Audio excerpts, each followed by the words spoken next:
সকলোকে নমস্কাৰ। মোৰ অন্য এটি ভিডিঅ'লৈ আপোনালোকক স্বাগতম জনাইছোঁ। এইফালে আজি গাজৰ সিঁচাটো দেখুৱাইছিলোঁ, অকণি হৈ থকাও দেখুৱাইছিলোঁ, কিন্তু গাজৰ যে আলু গৈছে সেইটো দেখুওৱা হোৱা নাই। আজি এয়া দেখুৱাই দিওঁ আপোনালোকক, কাৰণ অকল মই গুটি সিঁচি থকাই দেখুৱাওঁ মানে খোৱাটো দেখুওৱা হোৱা নাই, নহয়গৈ মানে দেখুৱাওঁ বুলি ক'লোঁ।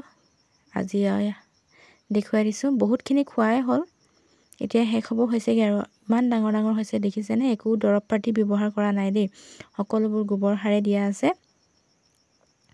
আৰু প্ৰথমতে যে দেখুৱাইছিলোঁ এক চাইড, সেয়া মানে উঘালি খাই থকাই হৈছে। আৰু এতিয়া মানে কিনি খাবলগীয়া হোৱা নাই আৰু ঘৰৰ গাজৰে খাবলৈ পাইছোঁ। খালি জেগাটো অকণমান ঠেক হ'ল, তাতে মানে সৰু জেগাটোতে ঠেচি গুটি সিঁচি দিয়া নিচিনা হ'ল। সেইবাবে মানে অকণমান ঘন হোৱাৰ কাৰণে ইয়াৰ উৎপাদনটো কমিলে। নহ'লে আৰু ডাঙৰ হ'লে আলুবোৰ বেছি ঘন হ'লে মানে আলুবিলাক ডাঙৰ নহয় আৰু খচৰি থাকিবলৈ পাব লাগে। আৰু যেতিয়া ঘন হৈ যায় তেতিয়া খচৰিব পৰা নাযায়।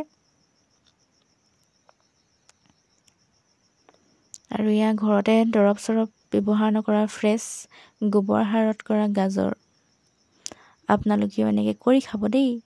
সকলোৱে কৰে আজিকালি দেই, কোনোৱেও মানে শাক পাচলিৰ খেতি নকৰাকৈ নাথাকে। নিজৰ স্বাস্থ্যটোৰ কাৰণেও ঘৰৰ মানে ফ্ৰেছ শাক পাচলিখিনি নিজে কৰি খাব লাগে, বেছি নহ'লেও অকণমান হ'লেও নিজৰ স্বাস্থ্যটোৰ প্ৰতি চকু ৰাখি। আৰু এইকেইটা চাওকচোন, ইমান ধুনীয়া। এইকেইটা আলুৰ লগতে ভাজি খাব লাগিব। আৰু আজিলৈ আহিছোঁ, বাই বাই। অন্য এটি ভিডিঅ'তে আকৌ লগ পাম।